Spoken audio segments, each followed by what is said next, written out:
Quisiera, antes de comenzar, decir que el profesor Piketty va a hacer una exposición. La exposición va a ser en inglés con interpretación simultánea. Después esperamos tener el tiempo, posteriormente, para poder recoger algunas preguntas. Necesariamente no van a poder ser todas, porque él tiene una agenda muy cargada. Pero vamos a dejar un tiempo para recoger algunas preguntas por escrito, como es la tradición en esta cátedra. Sabemos perfectamente que muchos de ustedes hablan perfecto inglés y francés, pero ruego que las preguntas las hagan en español, las escriban en español para efectos de la filmación y de la traducción, de la interpretación. Bueno, nosotros quisiéramos agradecer a Thomas Piketty inaugurar el ciclo de conferencias de la Cátedra de Globalización y Democracia de la Universidad Diego Portales. Quisiéramos, antes que nada, manifestarle a él como francés nuestra emoción y nuestra solidaridad con Francia y con su pueblo, víctimas de los recientes atentados contra la libertad. También nuestra admiración y nuestro orgullo frente a la reacción que ha tenido el pueblo francés. Cher Thomas, aussi nous sommes Charlie. Si bien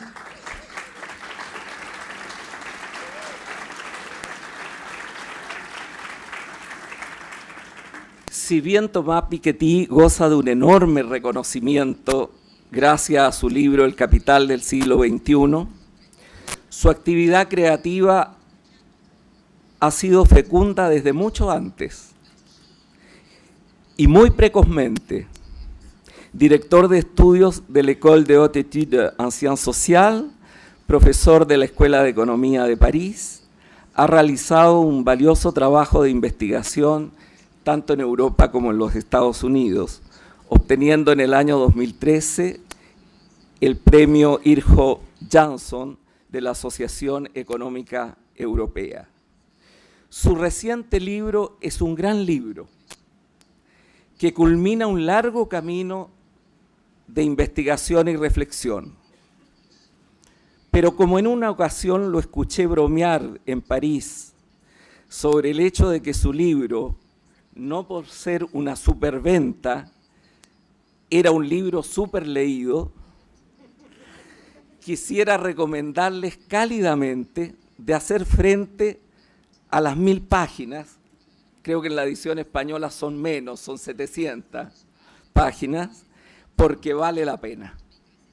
Se trata de un libro serio y riguroso de economía, pero rompe muchos esquemas, recurre permanentemente a la historia, a la política y también a la literatura, ilustrando su detallada reconstrucción estadística con un fresco social para explicar los cambios en la renta del capital y del ingreso. Piketty saca conclusiones, buscando la complejidad y rechazando respuestas simplistas o monocausales, acudiendo a los clásicos, pero separándose de ellos sin complejos. No es un libro profético o partisano. Nos explica el crecimiento de las desigualdades rechazando el determinismo económico, haciendo caer más de un mito, señalándolo que no se puede entender el desarrollo del capital en el siglo XXI sin conocer un largo recorrido anterior, con fases diferentes, algunas marcadas por divergencias y otras por convergencias, con un fuerte rol de las guerras mundiales del siglo XX, con diferencias institucionales y conceptuales en las diferentes culturas sobre cuáles son los límites y la aceptabilidad de los niveles de la desigualdad.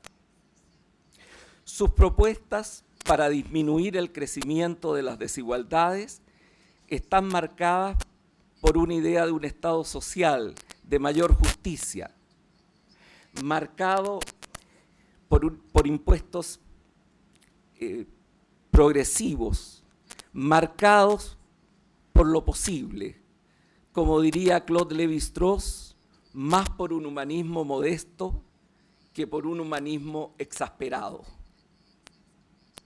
No quiero prolongar esta presentación más allá de mi entusiasmo y le doy la palabra al profesor Piketty, sin antes dejar de agradecerle una vez más su presencia y por permitirnos leer un libro de economía tremendamente importante, pero donde también está Balzac, la Jane Austen y los mismísimos publicistas de Mad Men. Muchas gracias. Por favor, profesor Piketty.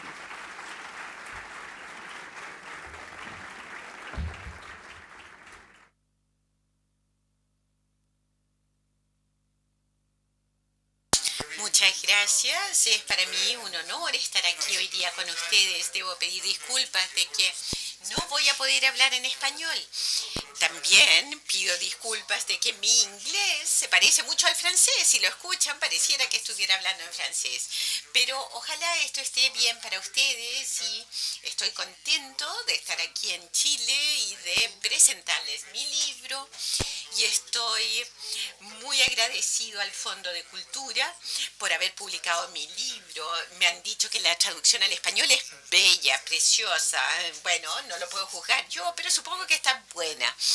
Y voy a tratar en esta conferencia de darles un sentido de qué es lo que hay en el libro, qué es lo que dice el libro. El libro es muy largo, por supuesto, no voy a poder cubrir absolutamente todo en la conferencia.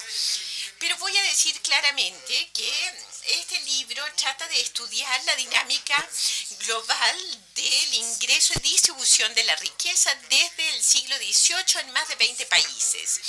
Y esto proviene de un programa de recolección de datos históricos. No hay forma que yo hubiese podido recoger todos los datos históricos que se presentan en el libro solo.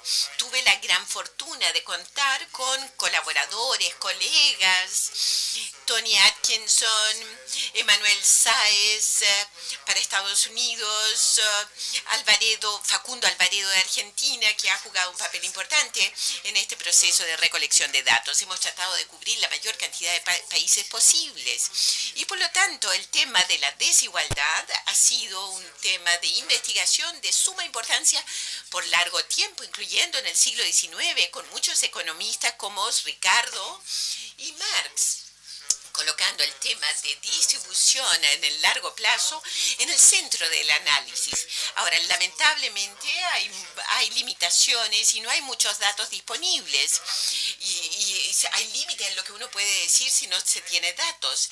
Y realmente hemos podido recoger este material histórico a una escala que no era posible antes. Hoy día es tanto más fácil por las nuevas tecnologías de la información, recopilar toda esta información. Y otra razón por qué no se había hecho esto antes es porque esto era visto como demasiado histórico para la economía y demasiado economista para los históricos. Entonces realmente por eso no se recopilaban los datos sobre ingreso y riqueza. Con Kuznets en 1950, que comenzó haciendo este trabajo, pero no se extendió a escala sistemática o a más países o más años, sino que hasta muy recientemente. En esta presentación voy a mostrar algunos de los resultados y conclusiones del libro, pero si quieren tener un mejor sentido más amplio del material, pueden ver este sitio web donde encontrarán todas las series estadísticas y todas las cifras y tablas que hay en el libro. Ahora debo decir, y pido disculpas, de que Chile y América Latina no juegue un papel más amplio en mi libro. Pero esto no es totalmente mi culpa y es porque el acceso a datos o información fiscal histórica en América Latina es más difícil que la recolección en otros países de otras partes del mundo. Espero que en el futuro estos existan y se pueda hacer más trabajo histórico sobre desigualdad del ingreso y riqueza en países como Chile. Estamos tratando de extender este trabajo a la mayor cantidad de países posibles. O sea, no es una opción que uno diga, no, voy a cubrir estos países y no más. Voy a comenzar con los datos de ingreso y luego voy a pasar a la desigualdad de la riqueza, que es aún un tema más importante en el largo plazo y es lo que voy a tratar de, lo que he tratado de presentar en el libro. Una gran parte de los datos de ingreso que presento en el libro viene de la base de datos de ingreso de los ingresos más altos globales. Y aquí tenemos, a ver, aquí los países en rojo o en negro ya están en la base de datos. Los países en azul, que incluye ahí a Chile y Brasil, están a punto de ingresar a esa base de datos. Por lo tanto, ¿qué significa ingresar a esa base de datos? Es que hemos tratado de recoger todos los datos históricos sobre ingresos que hemos podido encontrar para un país dado. Generalmente es la fuente más antigua de información, viene del impuesto a la renta propiamente tal. O sea, la tributación no es solo tributación, sino es una forma de producir información y categorías legales y estadísticas. En el siglo XIX, cuando no hay impuesto a la renta, se tiene muy poca información sobre ingreso. Y cuando no se tiene un impuesto a la herencia, hay muy poco registro de lo que es propiedad y información sobre herencia o patrimonio. Entonces, el impuesto a la renta en la mayoría de los países fue creado. A ver, hice algo malo aquí, ¿qué pasó? A ver. El impuesto a la renta en la mayoría de los países se creó entre 1900 y 1920. En Chile se creó en 1924 el impuesto a la renta moderno. Pero hay datos históricos que tienen que estar ahí y que no han sido usados hasta ahora. En Estados Unidos el impuesto a la renta moderno fue en 1913, en Francia en 1914, en el Reino Unido en 1908. En otros países como Alemania y Japón fue en 1890 o 1900. Hay más datos ahí. Pero generalmente es entre 1900 y 1920 donde se creó el impuesto a la renta moderno. Y aquí esa es la parte del ingreso en el libro. En cuanto a la riqueza, ahí podemos volver al siglo XIX porque había impuesto a la propiedad, impuesto a la herencia. En Francia el impuesto a la herencia se creó en la Revolución Francesa, o sea, siglo XVIII. Pero en cuanto al ingreso, podemos ir a 1920, 1910. Este es un ejemplo de lo que se obtiene. Esto es para Estados Unidos. Esta es la participación del ingreso total que va al 10% superior de la distribución. Este es un indicador muy simple de desigualdad. Vean ustedes una gran baja en desigualdad entre 1920 y 1950. Y luego un gran aumento que comienza en 1980. Un par de comentarios importantes aquí.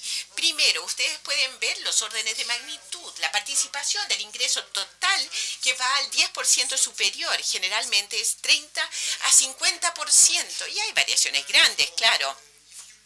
Entonces, si uno toma América Latina, probablemente estaría a 45-50%, aún más. Entonces, de los niveles de desigualdad alto es 50% el ingreso total en el 10% superior. Y baja desigualdades como en Escandinavia o Suecia sería menos de 30%, entre 25 y 30%. Estos son los órdenes de magnitud típicos que tal vez ustedes pueden recordar. Es más intuitivo ver las cosas así que ver un coeficiente Gini, que son índices más abstractos para resumir la desigualdad. Es mucho más significativo ver la participación real de los distintos grupos. Entonces, mi grupo trato de descomponer entre la participación al 10% superior o al 50% inferior, y luego la participación al 40% del medio, que a veces describo yo como la clase media en el libro. Y veo la evolución de participación del ingreso que va a los distintos grupos y a la participación de la riqueza. Ustedes ven que hay una gran reducción de desigualdad entre 1920 y los 50, y que es un hallazgo que dio lugar a la serie o la escala de Kuznets, que es un economista americano en 1950, el primero en computar las cuentas nacionales para el occidente, PIB y cuentas nacionales. Y luego su idea fue usar datos de impuesto a la renta para computar la participación de ingreso que va al 10% superior. En los 50 hubo una baja en desigualdad. Y buenas noticias, por lo menos esto es un solo país. Durante un periodo de 35 años, entre 1913 y 48, pero en el siglo XIX la gente hablaba de desigualdad todo el tiempo, pero no había datos. Entonces Kuznets fue el primero en darnos datos, fue una buena noticia, hubo una baja en la desigualdad, y esto dio lugar en los 50, 60 y 70 a la serie optimista de la escala Kuznets, según la cual en etapas avanzadas de desarrollo se tiene una reducción natural de desigualdad y luego una estabilización a bajo nivel. Estamos de acuerdo con Kuznets en la primera parte, usamos los mismos datos. Kuznets no tenía Excel, ¿no es cierto?, las planillas Excel, pero hizo la computación bien, no hay desacuerdo con él, excepto que tenemos nosotros más años de datos, y al tener más años de datos de información, les da una distinta perspectiva sobre la dinámica de la desigualdad. En vez de tener un país, tenemos 30 países, ¿no es cierto? Y de hecho, lo que hemos hecho es ampliar, extender el trabajo de Kuznets, incluir más tiempo, más países. Y para ser honestos, Kuznets mismo no creía mucho en su curva de Kuznets. Él estaba muy consciente, si uno lee su libro, uno puede saber que la baja de desigualdad en este periodo de tiempo en Estados Unidos tuvo mucho que ver con la Segunda Guerra Mundial, la Gran Depresión, y no había nada realmente natural en esta baja. Realmente no hay nada natural en la evolución económica, depende de las instituciones políticas, marco legal, etcétera. Pero en la primera mitad del siglo XX era especialmente innatural porque se tuvieron shocks muy violentos, la primera guerra, la segunda guerra, etcétera. Y Kuznets sabía que la reducción de la desigualdad tenía que ver con la compresión de desigualdad salarial en Estados Unidos, donde hubo una tributación progresiva del ingreso y la riqueza en todo este periodo, una baja brusca en utilidades y en patrimonio, la Gran Depresión, etcétera. O sea, eran shocks muy violentos que redujeron la desigualdad. Pero en los 50, 60 y 70 existía la tentación de creer en el fin feliz de la historia de la desigualdad, y existía la posibilidad de decirle a los países subdesarrollados o recién independientes del tercer mundo, decirle, por favor, sean pacientes, esperen un poquitito, en algún momento el crecimiento y la reducción de la desigualdad va a venir en forma natural. No se confundan, no se hagan comunistas, por favor. Entonces, aún en el contexto de la Guerra Fría, fue una discusión bien intensa. Ahora, para mi generación, la historia es distinta. La Guerra Fría ya terminó, por lo menos para mí, y creo que llegó el momento de reabrir este tema con más datos y reconocer, primero, que la reducción de la desigualdad en la primera mitad del siglo XX tuvo mucho que ver con shocks muy violentos, y luego de que puede haber fuerzas que traigan consigo mayor desigualdad. Voy a aclarar el hecho de que yo no creo en leyes deterministas de un lado o del otro. Yo creo que tanto Marx como Kuznets estaban equivocados. O sea, no hay ley determinista que deba hacer que la desigualdad aumenta o baja por esta u otra razón. Va a depender de las políticas que se escojan. Entonces, en el caso de Estados Unidos, en las últimas décadas, ¿cuáles son las políticas e instituciones que puedan explicar esta alza en desigualdad? Primero, es importante darse cuenta que la participación, que va al 10% superior, ha sido realmente muy alto. Si uno pasa de un tercio a una mitad, y en 2012 es aún mayor, y donde la mitad del ingreso total va al 10%, esto es de significancia macroeconómica. No es simplemente algunas pocas personas que se hacen muy ricos y que realmente son muy pocas. Aquí en la teoría esto tiene significado macroeconómico y significa que en las últimas décadas 70% del crecimiento económico de Estados Unidos fue absorbido por el 10% superior y más aún por el 1% superior. Entonces, dado que el desempeño de crecimiento de Estados Unidos no fue tan bueno, solo 1.5% del PIB, y si 70% de esto va a la parte superior, no está muy claro que si es que esto sea un buen negocio para el resto de la población. O sea, la significancia macroeconómica es importante aquí. Y cuando uno ve un cambio tan grande, uno tiene que preguntarse a dónde va esto a parar. ¿Va a ser 60% en el 2020, 2030? Y para poder entender por qué esto sucedió en Estados Unidos, es importante darse cuenta que esto no fue tan fuerte en otros países desarrollados. Si comparamos Estados Unidos con Europa, aquí les muestro estos promedios por decenio, por década. Y ven, hay un alza de la participación del ingreso en Estados Unidos y menos participación en Europa. Y si uno ve las series anuales, es mucho más caótico, especialmente ustedes ven que el ciclo de la bolsa tiene un impacto en ganancias de capital, opciones de acciones, etcétera. Pero está claro que cuando se tiene una tendencia de largo plazo es aún más claro si uno toma promedios por decenio. Ahora, es importante reconocer que ha habido un alza en desigualdad en Europa y aunque ha sido menos fuerte en Estados Unidos. Por lo tanto, en Europa, el promedio del PIB de Alemania, Suecia, Gran Bretaña y otros. Y la evolución es muy similar en distintos países europeos. Por lo tanto, ¿por qué es que este aumento de desigualdad ha sido tanto más en Estados Unidos? Parte de la explicación es que hay mayor desigualdad en el acceso a la educación y habilidades en Estados Unidos. Y algunas personas a veces dicen que la explicación de la mayor desigualdad es solamente la globalización. Pero la globalización sucedió no solamente en Estados Unidos, también en Europa, en Japón. Por lo tanto, eso en sí mismo no es suficiente para explicarlo. Hay que explicar por qué los cambios en la oferta y demanda ha llevado a un aumento tan grande en la desigualdad, particularmente en Estados Unidos. Y parte de la explicación es que en Estados Unidos, en comparación a Europa, por supuesto que hay universidades excelentes, pero la mitad inferior de la población, o el 70% inferior, no solamente no van a la universidad, sino que también van a establecimientos educacionales que no son apropiados y son los que atienden a la vasta mayoría de la población. Y en un país, por ejemplo, como Chile, la principal política para reducir la desigualdad y también para tener más crecimiento, seguramente será una inversión inclusiva en la educación.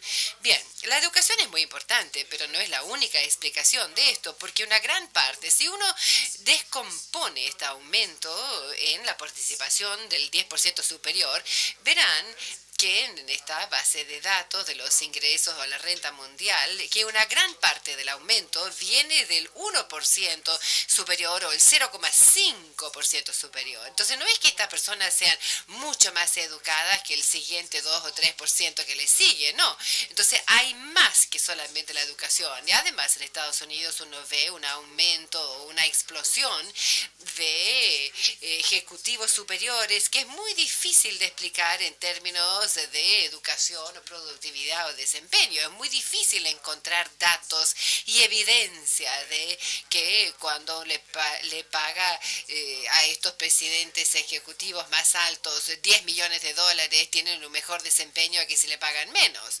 Entonces tiene que ver mucho más con la forma en que estos altos ejecutivos se forman, pero también con su capacidad de poner las personas correctas en los lugares correctos. Y seguramente habrá una baja marcada en la tributación de estos segmentos. Y esto particularmente es importante debido al aumento de ejecutivos en este nivel. Además, el hecho de que el promedio remuneración hoy en Estados Unidos es mucho menos de lo que era 50 años atrás, que es muy inusual para un país, y esto seguramente ha jugado un papel muy importante. Por lo tanto, hay una mezcla de explicaciones educacionales, fiscales, de gobernanza corporativa y demás que explican este gran aumento de la desigualdad en Estados Unidos. Y lo que quisiera hacer ahora es pasar a otro conjunto de evolución en más de la participación del ingreso, la desigualdad en la riqueza, un mecanismo que tal vez podría jugar un papel incluso más importante que este aumento de la desigualdad del ingreso. Entonces, por lo tanto, pasemos ahora a la desigualdad de la riqueza. La magnitud de esto es siempre mucho más que de la desigualdad del ingreso. Para la desigualdad del ingreso, la participación del 10% superior es entre 30 y 50%, pero pasemos ahora a la desigualdad de la riqueza, o sea, la participación de la riqueza total que va al 10% superior, y esto está entre 50 y 90%, y esto siempre es más alto que para la desigualdad del ingreso. Entonces, incluso las sociedades más equitativas tienen una participación de la riqueza muy desigualdad. Típicamente la mitad de la riqueza es inmobiliario y otros son activos financieros o corporativos.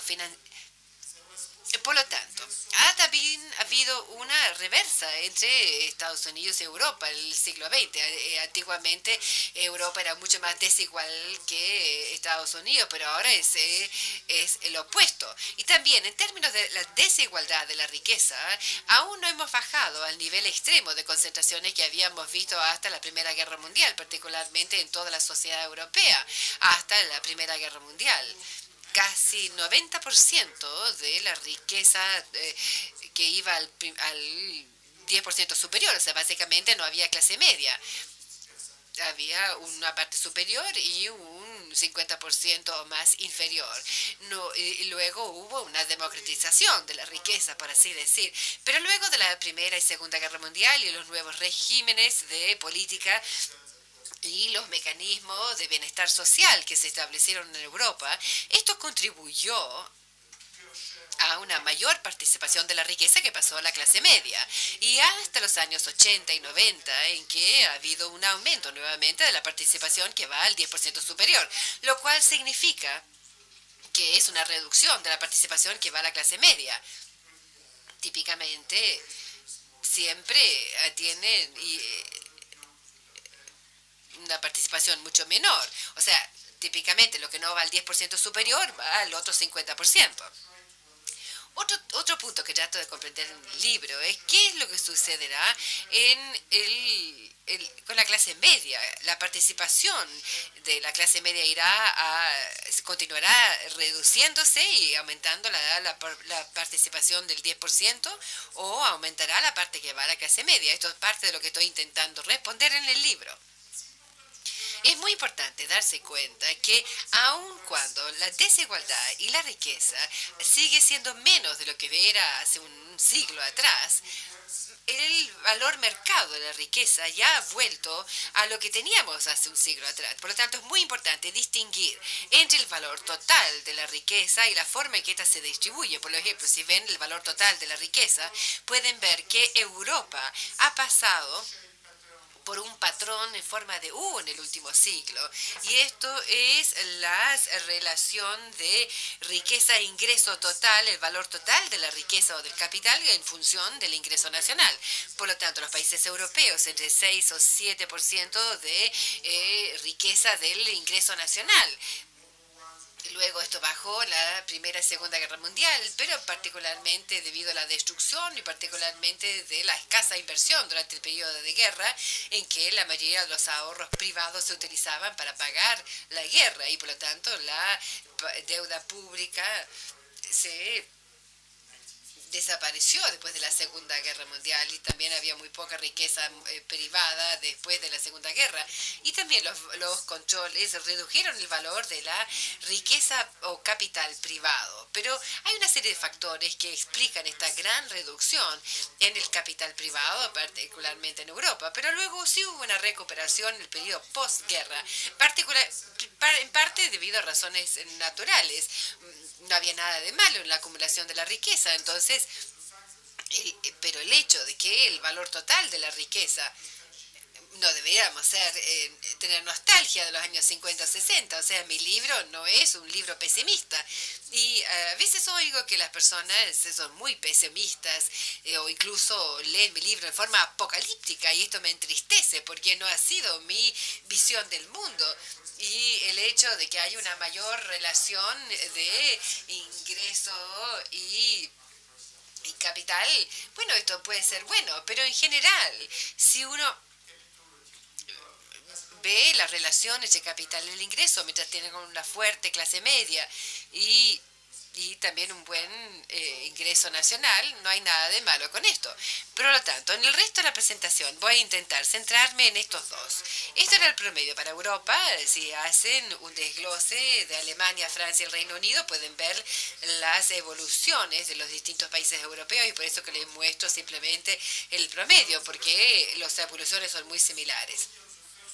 Durante el resto de la presentación me voy a centrar básicamente en estos 3 puntos. Primero, el retorno de lo que yo llamo una sociedad patrimonial o basada en la riqueza, particularmente lo que se ve en el mundo antiguo, Europa y Japón. Porque cuando uno tiene un crecimiento muy lento, particularmente un crecimiento de la población muy lenta, y en Europa y Japón es cero o incluso negativo, y esto es la gran diferencia con Estados Unidos. Por lo tanto, la acumulación de la riqueza puede ser muy importante. Y esta reducción del crecimiento de la población llevará al retorno de una sociedad patrimonial con altos niveles de riqueza. Podrían ser significativos para el futuro de concentración de la riqueza. Esto en sí mismo no es malo, pero lo que importa es el acceso a la riqueza y la movilidad inmobiliaria y la circulación de la riqueza. Un determinante importante de la riqueza es la brecha entre la tasa de retorno, R, y la tasa de crecimiento de la economía. Y en el sentido de que esta brecha aumentará más en ciertos momentos o que en otros debido a la mayor competencia mundial para atraer el capital, la desregulación financiera. Vamos a hablar un poco más sobre esto. También la desaceleración del crecimiento. Esto podría llevar a mayor desigualdad de capital en el futuro. Pero bueno, esto es un escenario y hay distintos mecanismos que nos podrían llevar a distintos PIB o distintas instituciones nos pueden llevar a distintos desenlaces. Por lo tanto, en el resto de la presentación voy a hablar sobre estos puntos.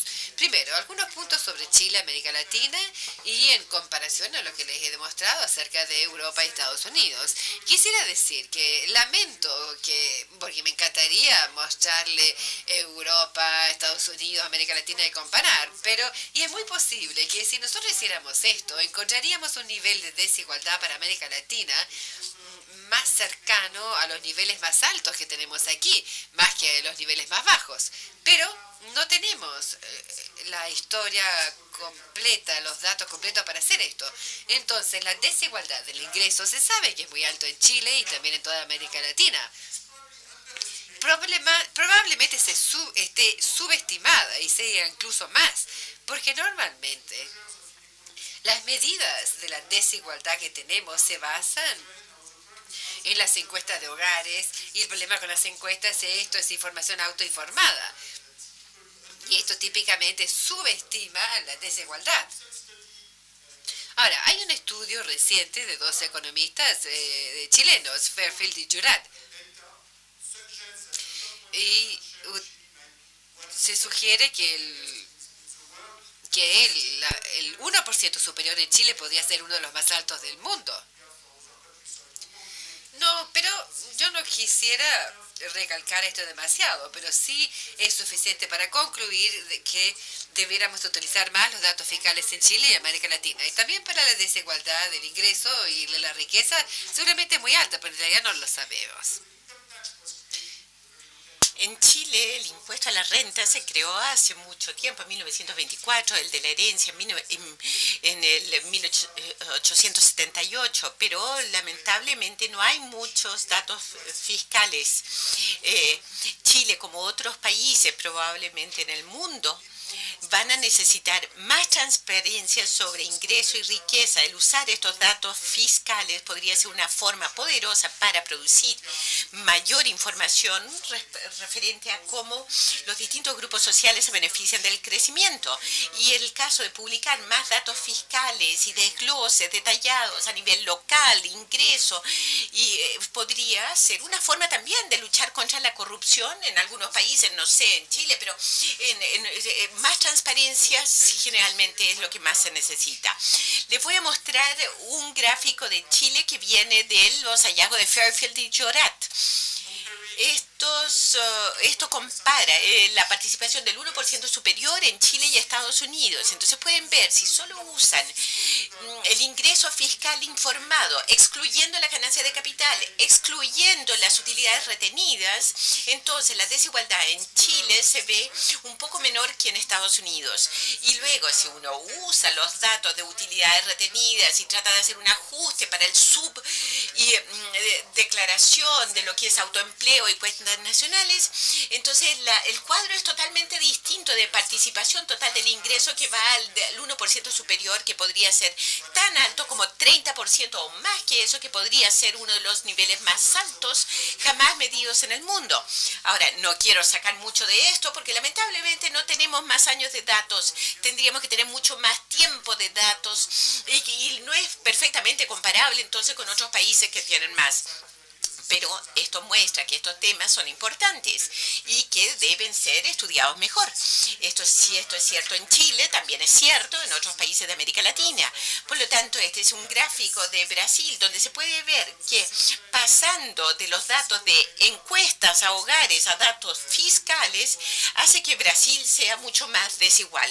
Según los datos de las encuestas de hogares oficiales, Brasil es menos desigual que Estados Unidos, pero si usamos los datos fiscales, que son los que usamos para Estados Unidos, entonces Brasil es mucho más desigual que Estados Unidos. ¿Cuál está correcto? Bueno, probablemente los datos fiscales son mejores. Los datos fiscales probablemente en sí son un subcálculo, porque hay evasión tributaria y una serie de cosas que no hacen que funcione tan bien. Pero es importante tratar de usar los datos fiscales más. Esto es para el 1% superior. Ahora, para el 10% superior en Brasil, se ve que usando los datos fiscales no solo cambia el nivel de desigualdad, sino también la tendencia. Entonces, en vez de tener una baja en desigualdad, se tiene un aumento, y eso es bien importante, contar con los datos correctos. Lamentablemente no tenemos datos para el periodo previo, anterior, y espero que los próximos meses y años vamos a poder compaginar e incluir países como Brasil y Chile en la base de datos mundial en línea para tener una perspectiva de largo plazo de las participaciones de ingreso superior. Ahora, según los datos de encuestas oficiales, hay una baja en desigualdad continua, comenzando en distintos niveles, pero con los datos fiscales se tiene un aumento y no tenemos los datos fiscales antes del 2004. O sea, al final de cuentas, no sabemos realmente. No sé. Esto es suficiente evidencia para decir que se necesita mejorar la transparencia y los datos fiscales sobre ingreso y riqueza en América Latina y Chile. Ahora vuelvo a mi presentación y a los dos puntos principales que quería decir. Vuelta de una sociedad patrimonial Y con respecto al retorno de una sociedad patrimonial, el alza de la razón capital-ingreso, ya les he mostrado estos gráficos para Francia, Alemania y Reino Unido. Ahora me voy a centrar en el periodo más reciente, que ve 1970-2010, y les voy a mostrar series anuales en vez de décadas o promedios de décadas. En los promedios de décadas todo parece muy plano, muy simple y muy fácil, pero la historia de la desigualdad y del capital nunca es plano ni suave, siempre es caótico. Entonces es difícil colocarle un precio al capital, o sea, los precios de los bienes raíces y mercado bursátil son muy volátiles y eso crea mucha inestabilidad, impactando la economía y la sociedad. Y si uno ve series anualizadas, esto es muy visible. Les voy a mostrar entonces el periodo 1970-2010 con más países que solo Francia, Reino Unido y Alemania. Aquí hay un aumento general en la razón, riqueza e ingreso, pero es muy caótico. Es importante darse cuenta, y según los libros de textos de economía, o según algunos, la razón capital, producto de esta razón, riqueza e ingreso, debería ser una constante. Ahora, ojo con los libros de economía, porque a veces que se asume que es una constante, y si se tiene un solo punto de datos, entonces todo va a ser constante. Entonces, cuando uno tiene más datos, uno puede ver, vea, esto son las 8 economías más desarrolladas del mundo: Estados Unidos, Japón, Alemania, Francia. Estas son cuentas nacionales. Hoy día tenemos estados generales oficiales, cuentas nacionales, viendo los valores de mercado de activos y pasivos.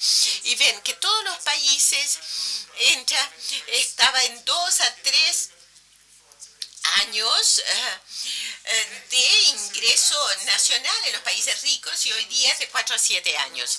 Es importante entender la razón de esta evolución. Ya mencioné una razón, que es que con la baja en el crecimiento demográfico se tiende a acumular una tasa de riqueza e ingreso mayor. Otra parte de la explicación es el alza en los precios inmobiliarios de bienes raíces. Japón, 1990, enorme aumento en los precios de la vivienda. Y en España recientemente sucedió.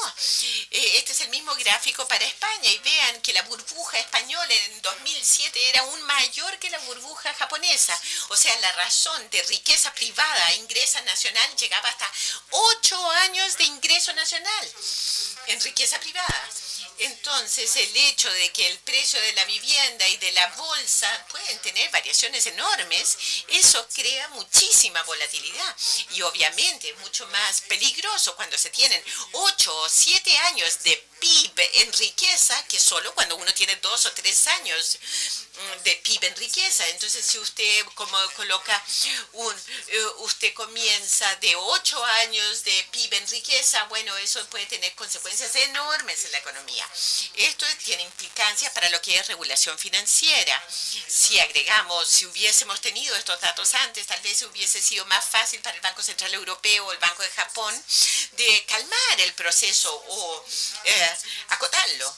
Y esto también tiene consecuencias para la política fiscal. Cuando uno tiene una razón de riqueza e ingreso más alta, esto significa mayores precios de bienes raíces. Esto significa que para la nueva generación que quieren tener acceso a la propiedad, esto va a ser difícil. Si no se tiene una riqueza de familia heredada y usted solo depende del ingreso laboral y quiere comprarse un departamento en Madrid, bueno, tiene que tener un ingreso laboral muy alto. Y esto era en 1970, donde era mucho menor. O sea, esto tiene consecuencias para la política fiscal sobre cuánto uno quiere gravar el ingreso laboral y la propiedad o el impuesto a la herencia. Finalmente, hay otra parte de la explicación para esta alza en lo que es razón de riqueza privada e ingreso, y que es esta baja de la razón de... A ver, aquí he colocado el aumento de la riqueza privada e ingreso. ¿Y qué es lo que es riqueza o capital público? Esto se define en la misma forma que la riqueza privada. Es la diferencia entre activos públicos, los edificios, los activos financieros, etcétera, menos la deuda pública. O sea, el capital público puede ser negativo. Vean, Italia, ahí está, ahí bien abajo, en el 2010 tiene un capital público negativo, o sea, hay más deuda pública que activos públicos. Entonces, aunque el gobierno italiano vendiera todos sus activos públicos, todos los edificios públicos, todos los colegios, todos los hospitales, no habría suficiente para amortizar la deuda pública. Yo no estoy diciendo que deberían hacerlo, ¿no es cierto? Pero en muchos se quedarían choqueados si hubiese que pagarle renta a los dueños privados de los colegios a los cuales enviamos a nuestros niños. Aunque sé que Chile ha sido muy imaginativo en esta dimensión en décadas recientes, pero en la mayoría de los países no consideramos esto como buena estrategia. Entonces, no estoy diciendo que Italia haga eso y venda todos los edificios públicos, pero sí quiero recalcar que de cierta forma es lo que estamos haciendo ya, porque cuando se tiene una deuda pública que es mayor que el valor del activo público, se está pagando interés sobre esta deuda pública que podría ser más alta que la renta que uno le pagaría a los dueños de los colegios. Entonces, en Italia en este momento pagan 6% del PIB cada año en pagos de interés por la deuda pública. Muchos de ellos a sí mismos, porque esa baja en riqueza pública ha contribuido al alza de la riqueza privada. Italia está en la parte de abajo de lo que es capital público, pero está encima, en la parte de arriba del gráfico, en lo que es capital privado. Porque cuando se tiene mucha deuda pública se privatizan los activos y alguien compra eso. Entonces es parte de la razón por qué la riqueza privada ha aumentado tanto en Italia. Hoy día el gobierno italiano está gastando 6% del PIB en pagos de interés a sus propios ciudadanos por la deuda pública, mientras que el presupuesto total del sistema universitario en Italia es un solo por ciento del PIB, o sea, se está colocando 5 o 6 veces más dinero público en pagos de interés que lo que se está invirtiendo en el sistema de educación superior, que no es la mejor forma para preparar a las generaciones futuras, ¿no? Ahora, yo no digo la privatización de activos públicos expliquen la baja en el capital público junto con un aumento en la deuda pública. La privatización de los activos a veces se puede justificar, pero creo que uno no puede ir demasiado lejos. El capital, si es cero o negativo el capital público, se ha colocado entonces varias limitaciones al gobierno de invertir en infraestructura pública o educación pública. Por lo tanto, hay que encontrar algún equilibrio. Y en general, la baja en el capital público ha contribuido a este aumento considerable en el capital privado. Eso es parte de la consideración. Vean las cifras de Italia. La transferencia de público a privada, de riqueza pública a privada, contribuye con un cuarto, representa un cuarto del aumento total de la riqueza privada. O sea, para el capital nacional total, público y privado, ha aumentado en este periodo. A veces en Europa nos sentimos vergüenza de que vamos a dejar mucha deuda pública a nuestros hijos, pero de hecho también le vamos a dejar mucho más riqueza privada que jamás antes. Y el aumento de la riqueza privada en relación al PIB ha sido mucho mayor que el aumento de la deuda pública. Entonces, en cierto sentido, los países europeos son ricos, son solo los gobiernos los que son pobres, lo cual crea y genera muchas dificultades, sin duda, pero es una situación mucho mejor que si todos fuéramos pobres y solo tuviéramos deuda. Es importante ver de ambos lados del balance general, activos y pasivos. Bueno, en otras partes del mundo la transferencia de capital público a privado ha sido aún más masivo que en algunos países. Si yo les mostrara el mismo gráfico de Rusia, su Unión Soviética, probablemente el capital privado fuera 90 o 100% del capital nacional, hasta la caída de la Unión Soviética. Y hoy día es casi 0%. Y es enteramente capital privado. Y esto ha sido transferido a los oligarcas rusos que no se enriquecieron por ahorrar, sino por adquirir gran parte de la propiedad pública, recursos naturales a precios muy bajos. Y esto contribuyó a fortunas muy, muy grandes. Entonces ahora voy a pasar a este tema de holdings de alta riqueza en comparación a ingresos medios y la desigualdad de la riqueza en el futuro. Y aquí veo la cantidad total de riqueza pública privada, pero no he visto la desigualdad hasta ahora, solo el total. Como les dije, hay una brecha entre la tasa de retorno y la tasa de crecimiento. Ese es uno de los determinantes de la magnitud de la desigualdad de la riqueza en el largo plazo. Pero sí es importante comprender que tenemos información limitada acerca de lo que está pasando en la parte superior de la distribución de la riqueza. Pero de acuerdo a la información que tenemos, esto ha estado aumentando mucho más rápido que de lo que nuestros datos indicarían. Veamos el ranking de Forbes de los multimillonarios. Estos datos, esta fuente, no es particularmente confiable. Esto es un poco triste de que tengamos que leer estas revistas para aprender acerca de estos grupos de mayor riqueza. Preferiría leer una publicación de Eurostat, pero uno no encuentra esta información. Por lo tanto, tenemos que arreglárnosla con lo que tenemos. Si tomamos estos grupos superiores, en la parte superior de la distribución de la riqueza a nivel mundial, empezando en el 87, porque es cuando Forbes empezó a publicar este ranking mundial de los multimillonarios. Y esto es la riqueza o capital privado de estos grupos ha estado aumentando 6 a 7% al año, mientras que la riqueza promedio a nivel mundial ha estado aumentando 2 a 1%. Entonces, por lo tanto, el PIB mundial ha aumentado 3,3, pero 1,9 es tomado por la población mundial adulta. Es muy importante darse cuenta de que la población, el crecimiento de la población se espera que llegue a 0 en poco tiempo más, pero gran parte del crecimiento que estamos viendo hoy es crecimiento poblacional. Incluso hoy día, en 2015, tal vez sea 3,2 o la mitad asumido por el crecimiento poblacional. Por lo tanto, el crecimiento del ingreso por adulto es mucho menor. Por lo tanto, parece que la parte superior está aumentando 3 o 4 veces más rápido que el resto. Y teniendo en cuenta el tamaño de la economía mundial, no puede continuar siempre. No puede estar siempre la parte superior creciendo 3 a 5 veces más rápido que el resto.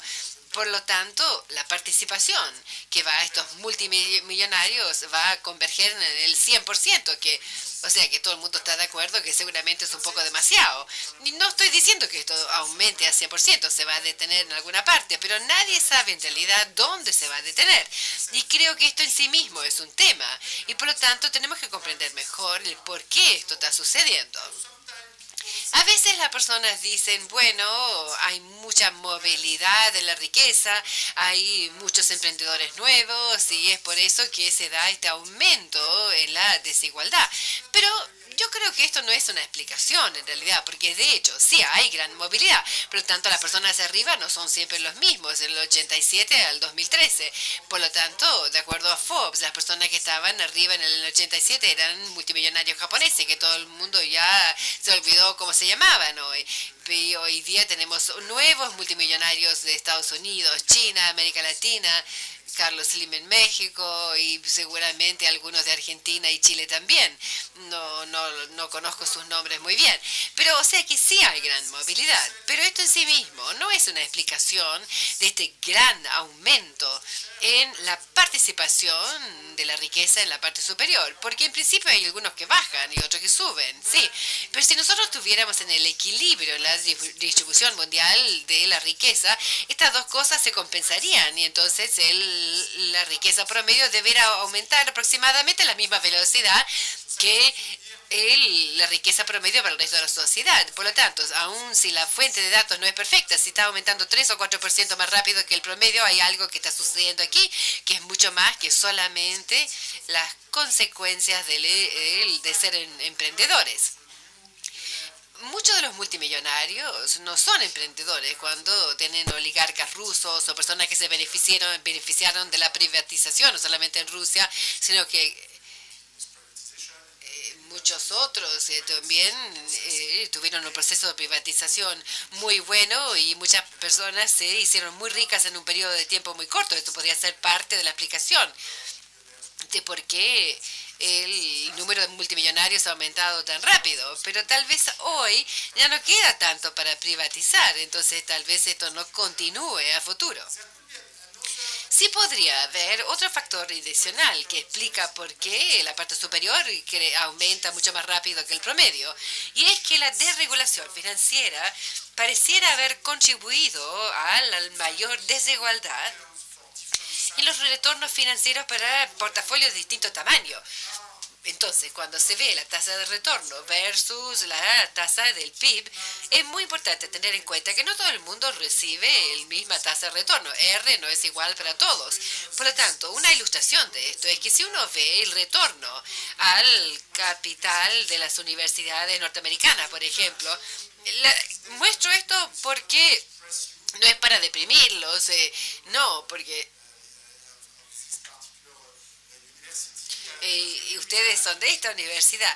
Muestro estos datos simplemente porque tenemos muy buenos datos acerca de lo que hacen las universidades con sus dotaciones de capital. Mucho más que los FOBs, que en realidad no sabemos qué es lo que hacen ellos. Pero, bueno, aquí hay universidades norteamericanas que publican sus estados financieros con sus portafolios y sabemos qué es lo que hacen con sus inversiones. Y lo que nosotros encontramos es que tienen retornos muy altos, 8,2% en promedio desde el año 80 al 2010. O sea, estos son verdaderos retornos después de deducir la inflación y todos los gastos de gestión, etcétera. Esto es capital neto, 8% es bastante bueno.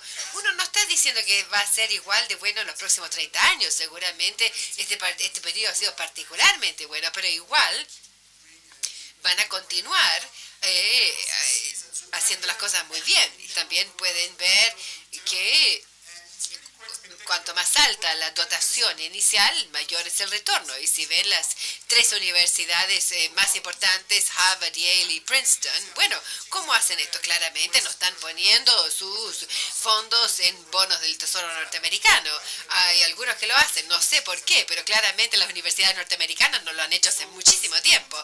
Lo que sí están haciendo es que tienen sus fondos en derivados financieros muy complejos o de commodities o de capital privado y le pagan mucho a ciertas personas para hacer esto. Bueno, y aunque le pagan mucho a ciertas personas, son tan grandes que gastan solamente 0,3% todos los años en gastos de gestión.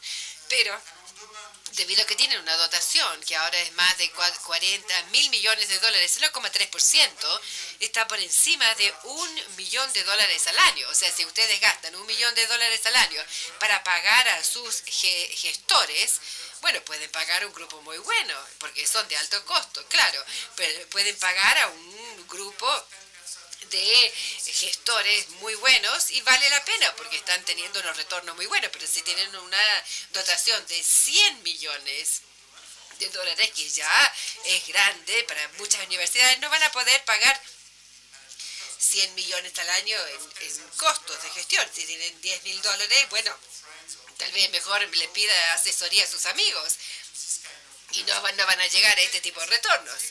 Bueno, el modelo del texto económico, la sofisticación financiera y lo que los mercados perfectos deberían darle, que todo el mundo debiera tener acceso al mejor retorno del planeta.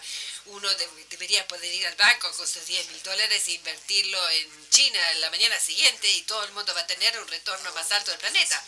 Pero parece que en el mundo real no funciona así. En el mundo real la desregulación financiera parece haber contribuido a retornos muy altos por las personas que tienen acceso a productos financieros muy complejos. Y hay muchas personas que se les venden activos financieros de menor calidad y sus retornos son mucho menores.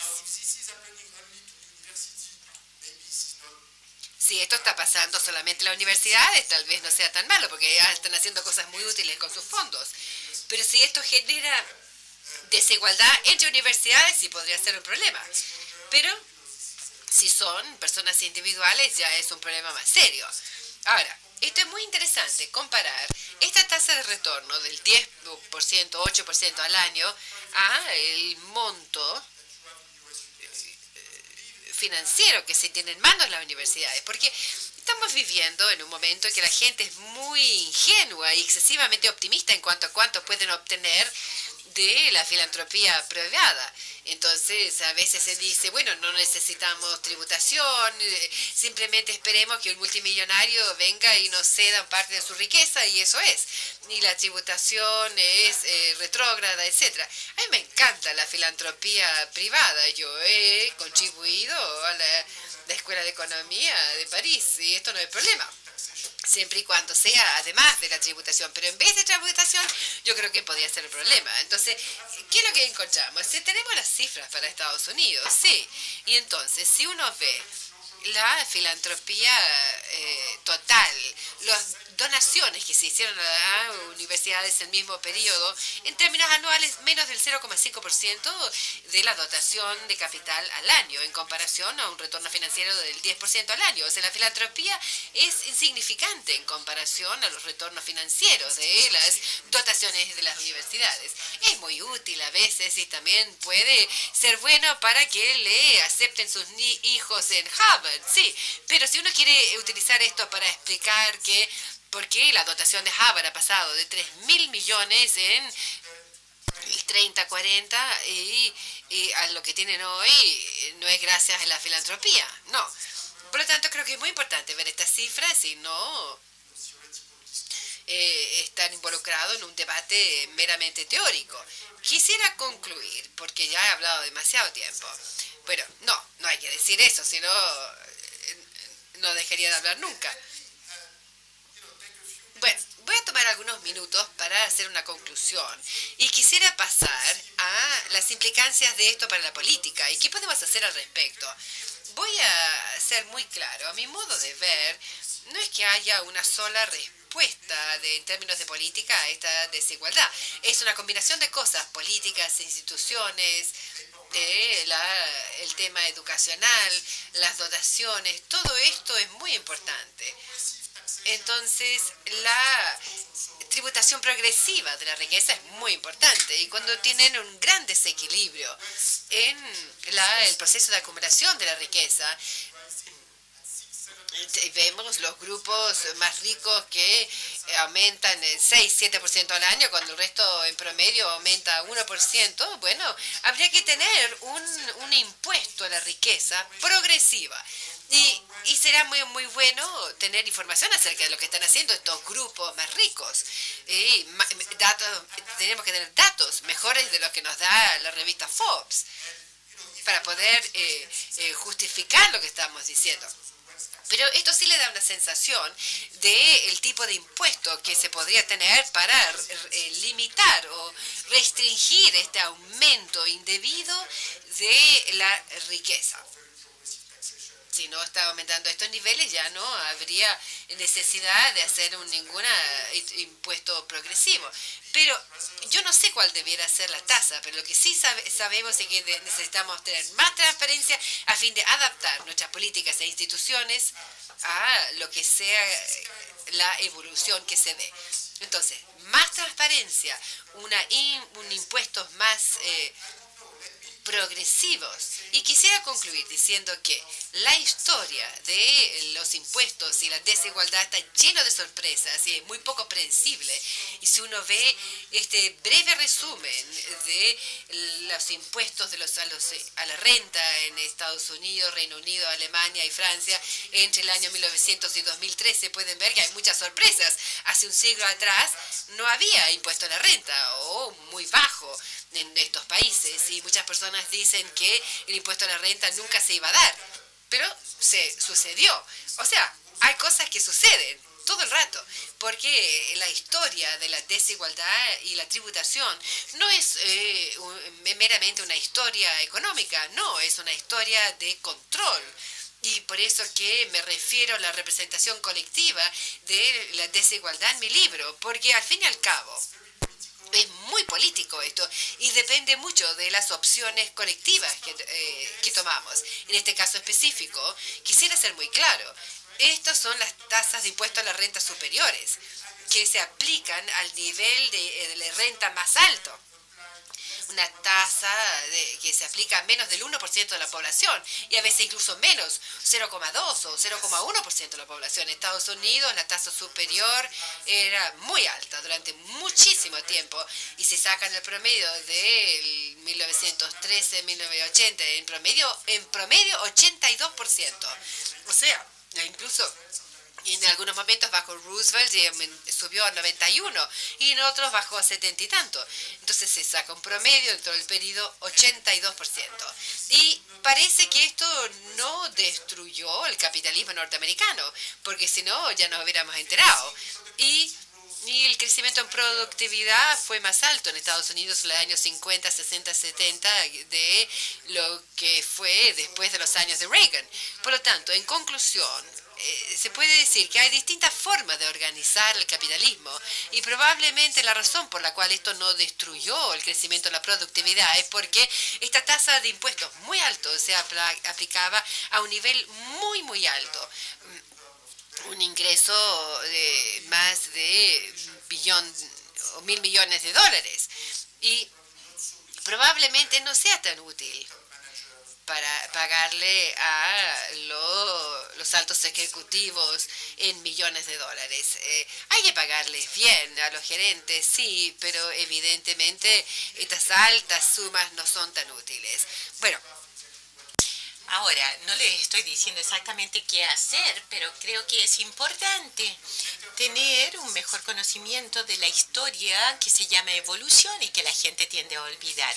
Y es útil tener este tipo de evidencia si uno quiere tener un debate calmo sobre la tributación. Es difícil porque la gente se emociona y se altera rápidamente. Entonces, la idea es que no es que estas investigaciones coloquen un fin sino que tener un debate más científico, más basado sobre hechos, que es lo que normalmente tenemos. Entonces, esta evolución del ingreso progresivo